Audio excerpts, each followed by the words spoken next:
In the golden heyday of 1970s Hollywood, thousands of youthful screamers girls rocked stadiums. Partridge Family, starred David Cassidy family, seemed wealthy. Fame, wealth, and world love. But behind the brilliant lights was an untold story. Frail link between him and Susan Dey, his co-star who recognized him as a real man, not an idol. They shared a childhood on set and had a life-changing encounter. One night, brief, unpleasant, and leaving an unhealed crack. After years, David publicly called it a mistake, startling the globe. The woman chose eternal quiet. Why did millions love him? Lost his only true love. What happened to one harmless night become a lifelong wound?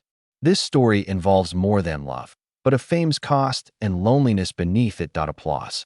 When the Partridge Family's bright stage lights came up, David Cassidy said everything started like breathing. In his early 20s. Young, carefree, and charming, emerging star. Skinny Susan Dey with beautiful, innocent eyes had just turned 18, maintaining the timid grace of someone unfamiliar with the commotion to the outside world. Long days on stage singing and joking brought them together to live in a fake family that felt real. Susan felt more than friendship in the studio pandemonium. She regarded David as a co-star and kid center. Polite, gentle, she was teased and blushed. What fascinated Susan wasn't fame or his followers' lights. It was his quiet, thoughtful manner. Cared.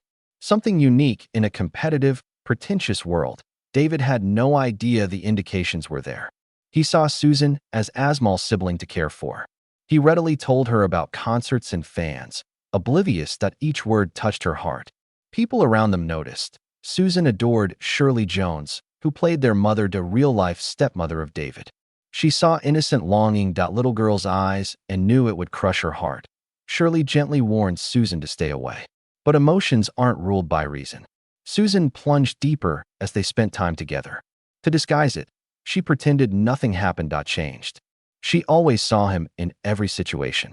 And David, amid thousands of fans, completely oblivious that a gentle, devoted lover stood by him. From that tiny misalignment, a clean story became sad. Something unattainable. The start of a calamity nobody saw coming. And like every Hollywood star, David became famous off-screen.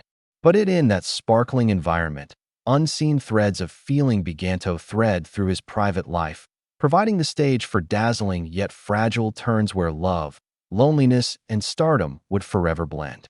Silence between them increased following the show. No more long set days. Reason to visit each other regularly. One thing remained unspoken. Susan, just out of her teens, had a silent ache, had loved without being loved back. David was lost in the despite tours and stardom, had a strange sense he hadn't faced it. The Partridge Family wrap party was an excuse for one last meeting. Two actual people, no cameras or characters. David invited Susan. Dinner is a friendly gesture only. However, that was her moment that had waited years. They drove to the old house after dinner, school David attended, then Rancho, California, his private retreat from world noise. In the quiet night, Susan let go. Her guard down. She described years of hiding her emotions. A professional grin, her suppressed affection, and her dread said he would leave her permanently after the show. David listened, at odds. Deeply moved. He loved Susan, but just as a friend. To rejecting her would destroy his beloved's heart. Responding would damage the fragile, innocent friendship between them. That suspended state moment, they chose silence. A kiss, a brief night together, tender but ambiguous, close but far. Nobody was there by dawn. Promises, no tomorrow plans. Both realized that their connection had broken. Immediately attempted to hold it together. Empty. David felt. Susan is hurt and knew what happened would never happen again. They would then still attend gatherings and grin for photos. Behind those smiles weighs an unbridgeable distance. Unneeded nights distance. Some way defined their entire existence. Year after year, the wound faded but never healed. When fans began to miss the Partridges, David and Susan parted ways. Music and theater were his interests while she chose a quiet life away from Hollywood. They disappeared. Although close, neither spoke openly about the other. As if everything did have settled until David's memoir, Come On, Get Happy, Fear and in the 1994 Partridge Family bus. David detailed everything in that book. Period. drinking, relationships, and confusion of a man once beloved worldwide. But hundreds of pages included a few lines that knifed a scar to open an old wound. He mentioned Susan Dey. Call her his set best friend, his sibling he never had. Yet he continued to recount their night together, which Susan never wanted to return. Even worse, Hare guarded it as a dull, passionless event, making her into chilly and uncaring passage topic. Susan didn't only care about exposure. It was treachery. She thought even if everything between them ended, respect would remain. But now was exposed for public scrutiny. Her temper didn't flare, answered no press questions, just withdrawn. Susan secretly accepted VH1's offer to appear in a Partridge Family documentary, declined. She never interacted with the former cast again. Spoke of David again. David wrote a letter of apology. Apologized, but got no response. He may have realized certain faults are unfixable, undone, especially when the wounded chooses silence as protection. They never met again or offered forgiveness. When David died years later, no one knew if Susan opened that letter. From then on, David's image, Cassidy, millions' favorite, cracked. At the black mask of fame was a man losing everything. His fame, wealth, his family, then himself. Maybe his first fee for it.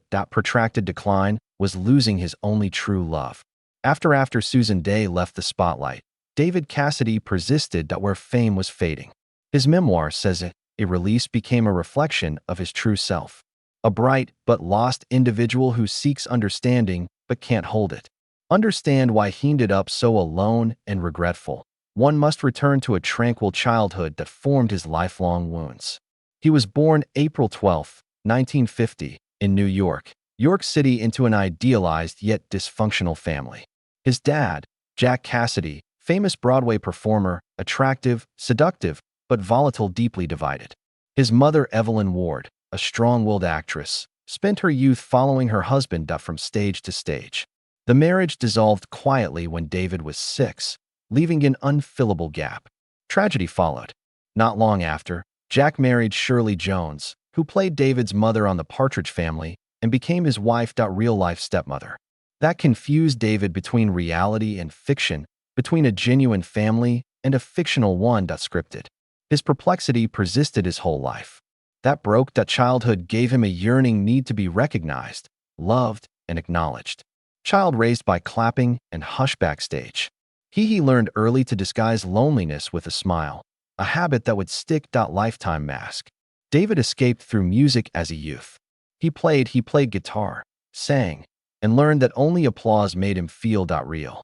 His inner boy remained the boy who watched from the wings, wondering if he'll ever appear as proud as his father on stage. That unfulfilled emotional hole drove David to every misstep in love, fame, and his never-ending quest for validation. David took an old suitcase, some clothing, and an ambition too great for New York at 18. Jersey. He left home for Los Angeles, where every light offered a possibility but might also burn the weak. No mentors, no special treatment.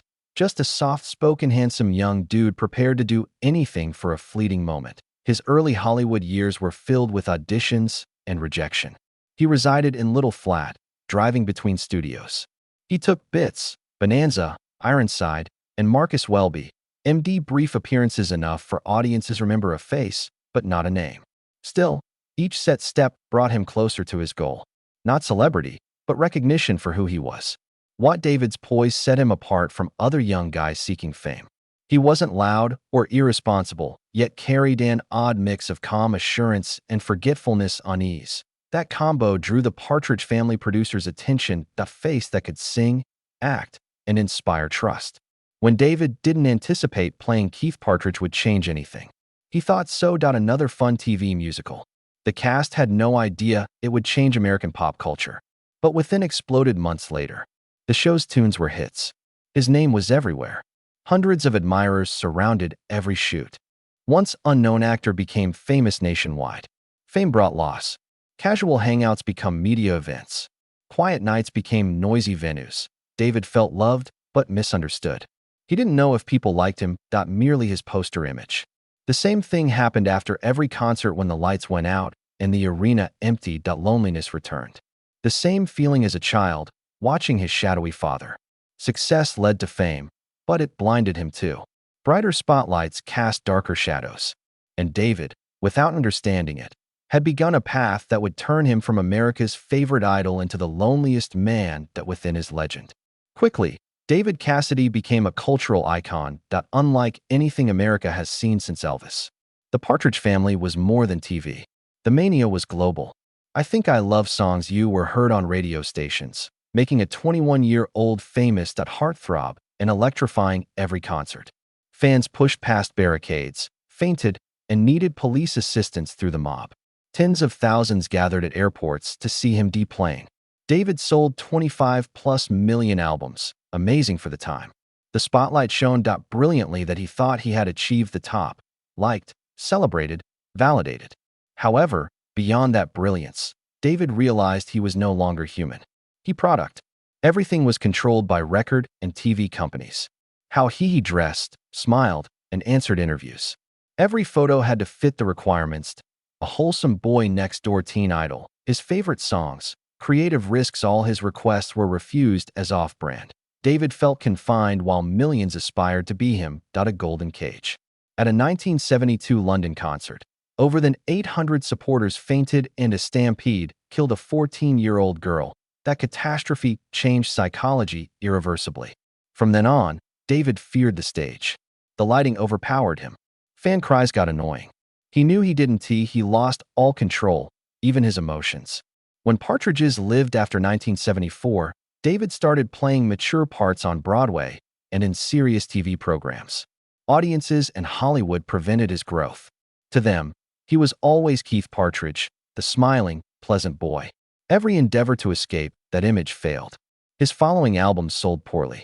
The audience at his concerts dwindled. Once his goal, success had become his burden. Every shout he gave made him grateful and frightened that he admitted in an interview that stage lights burn, not warm. You.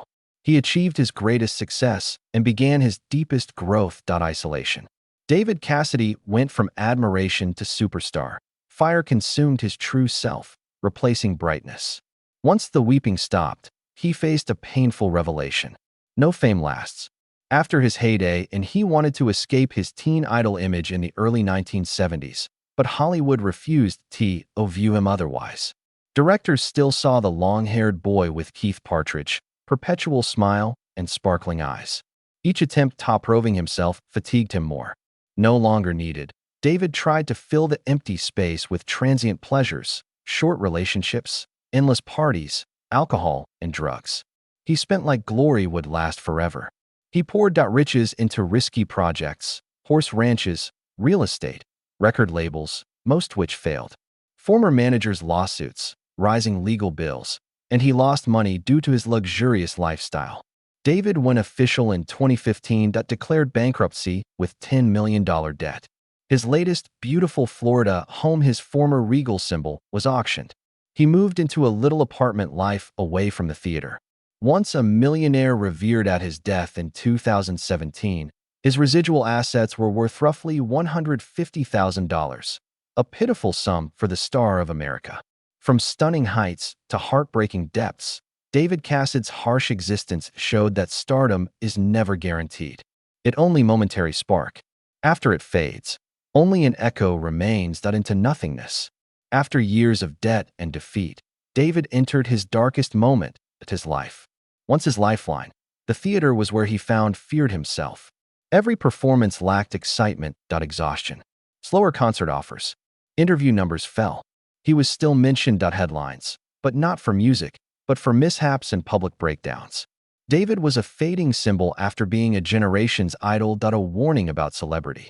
Financially shattered, loneliness and sadness, he returned to what he had sought to leave behind: alcohol.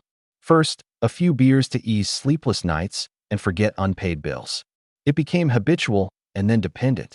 Alcohol helped. Forgot, but lost control. Formerly moving voice raspy millions. Previously confident steps become wobbly. The press call it a star clinging to what's been drunk.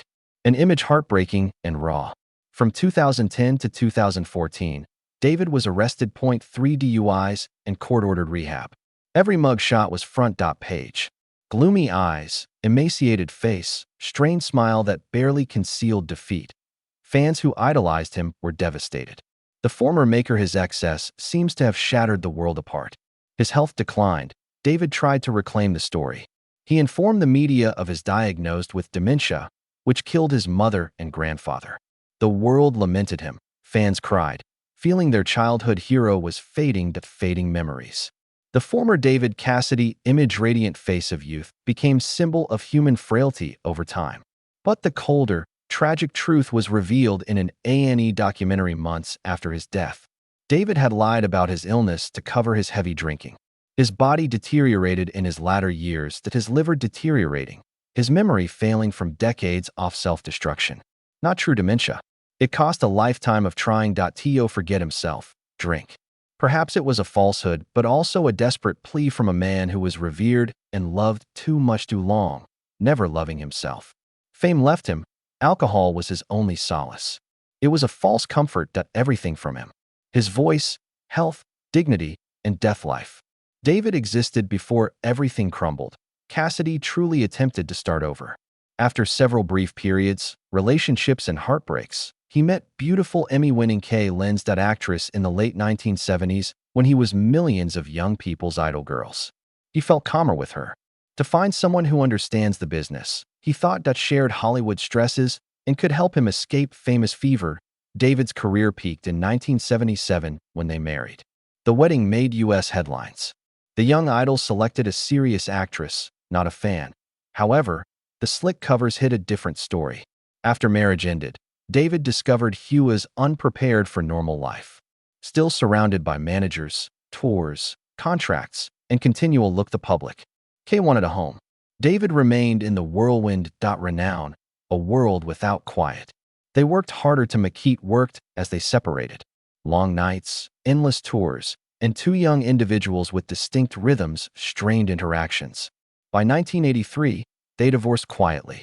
Kay later said David couldn't live normally. David had never experienced normal, so she may be right. After leaving Kay, David lost himself. Not at the top, no longer with anyone. He flitted from one brief affair to another to fill the void. In one of those chapters, he met Meryl Tans, a strong, unique woman grounded and uninterested in his lost fame. That meeting began his love story and his quest to reclaim his image, but again ended in misery. Meryl Tans entered David Cassidy's life when he was rebuilding. His divorce from Kay put himself into employment to find motivation outside music. That was when he found horse racing. A graceful, disciplined sport desired a new start. He met Meryl, a Southerner, in that circle. African trainer and stable owner, confident and pragmatic, unlike any lady he knew. Meryl saw no fading star. She saw him searching for himself. David, after years surrounded screaming admirers, liked her calmness and maturity. They became close soon, enjoying horses and field afternoons together, where he felt freer than ever on stage. He married her privately in 1984. No spectacle, no headlines, just a promise of tranquility they both hoped for, wished for. But David Cassidy never could maintain peace. Even offstage, he didn't know how to slow. Fame, finances, and insecurity plagued him. He became reclusive, moody, and unpredictable. Though resilient, Meryl couldn't save him from his internal tempest. Music, he couldn't shake the dream. While Meryl desired a husband who could stop running, live simply. 2 years later, that marriage ended peacefully. In 1986, divorced. No allegations, no public fights.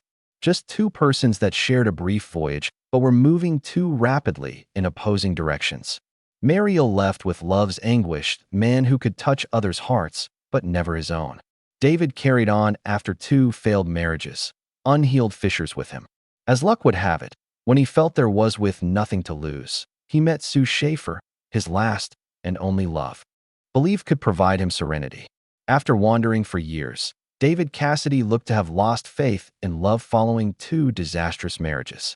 He became more cautious, withdrawn. He hid his feelings in work instead of seeking love, his solitude. But fate kept testing him. Perhaps it wanted to give him one last chance. He met gifted Sue Schifrin in a late 1980s studio session, writer/producer. She was quiet and unaffected by celebrity. She entered David's gentle song, making him feel fully alive for the first time in years. Heard. Sue didn't perceive a fading idol. She observed a man searching for himself after too much loss.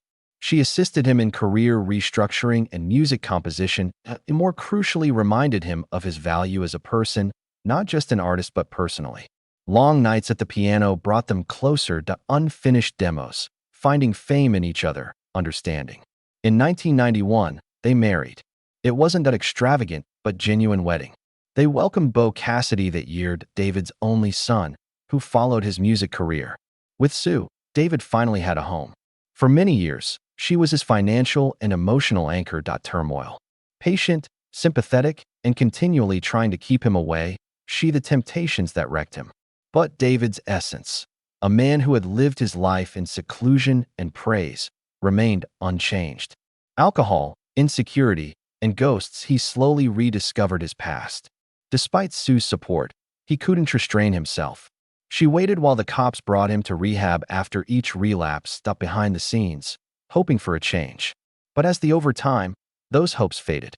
After David was detained in 2014, 3 DUIs, Sue learned that love alone could not save him. They split in 2016, 2 years later, formally divorced. The 20-year marriage was his longest and most meaningful. It ended calm sorrow, two people's pain, not anger or tears tired of love. However, David became unwell and was hospitalized in the end. 2017, Sue attended. She arrived like an old acquaintance, not a wife, silently beside his bedside, watching the world's beloved struggle for breath. She may have realized he was still a kid, lost soul seeking forgiveness. After David died, Sue remarked, just a little message. The world got music from him. I hope he's at peace. Though over, that love persisted, the most human portion of David Cassidy's tale. A small yet significant story about a man whom once sought adulation discovered that the greatest gift is a heart that chooses to remain silently. Last year's, David Cassidy lived between worlds. One where renown had faded and another sick and lonely. He avoided the media after his divorce and settled in Florida quietly, living in a little house away from stages once made him famous. Health declined gradually. His liver years of drinking destroyed kidneys. Hospitalization and fatigue. David sought to hide his regular trips, worried someone would find out. Pity him instead of remembering him as a brilliant star. He persists though his voice was weak. He welcomed modest tours. Many shows failed. Sometimes he lost lyrics and prompts that couldn't stand still on stage. What stirred audiences wasn't his effort, not perfection. Seeing a man who had everything now holding on to music as his final hope. When the spotlight shone, despite age and drink, Keith Partridge's boyish charm was still visible, who made the world believe in love and music. By late 2017, after David Cassidy was critically ill after months of liver and renal failure, his family, his son Bo, and ex-wife Sue Chiron joined him. He passed away at 67 on November 21, 2017. He reportedly whispered for last words before closing his eyes. So much wasted time. Simple farewell, yet packed with regret from a life between applause to emptiness behind the veil. Though he died tragically, David Cassidy is remembered. One of the 1970s most significant TV and music stars, Partridge Family was more than a sitcom. A cultural phenomena, its symbol of post-war American young hope. His song, I Think I Love You, topped the Billboard charts, and millions of teens idolized you. Brown-haired boy with a bright smile. More than 50 years later, he is remembered for his music, not its perfection, despite controversies and personal issues, its honesty. Recently, new generations have rediscovered the Partridges to old episodes and claiming they can feel David's purity in his voice, impossible to fake. Not much was left by David Cassidy, about $150,000. He left something more valuable, memory. A generation of Americans loved, grew up with, and mourned him. For him. Perhaps somewhere in Cherish or I's lovely songs. Think I Love You. That boy is still visible. Fragile, radiant, yet complete, genuine. David Cassidy's life began like a lovely yet broken melody with youthful enthusiasm, then losing rhythm and fame, loneliness, regret. The world-swooning young guy terminated his lonely, poor, and weary days. But maybe in after that loss, people saw a star's genuine nature. Not the spotlight, but the perpetrator. Vulnerable, flawed, but seeking love remembered. When his old songs play again, fans don't merely remember Keith Partridge, the emblem of youth, and David Cassidy, the man who lived to collapse and face himself. Though he wasted time, he once said he touched millions of hearts. Thus time was never wasted. That became memory, youth and the sound of a gone era. If David Cassidy's tale affected your memories of youth, fame, or irreparable blunders, comment below. What do you remember most about him? Keith Partridge's smile, or a weary end of road dude? Remember to like, subscribe, and share this video so we may keep telling the true stories of those who captivated the globe.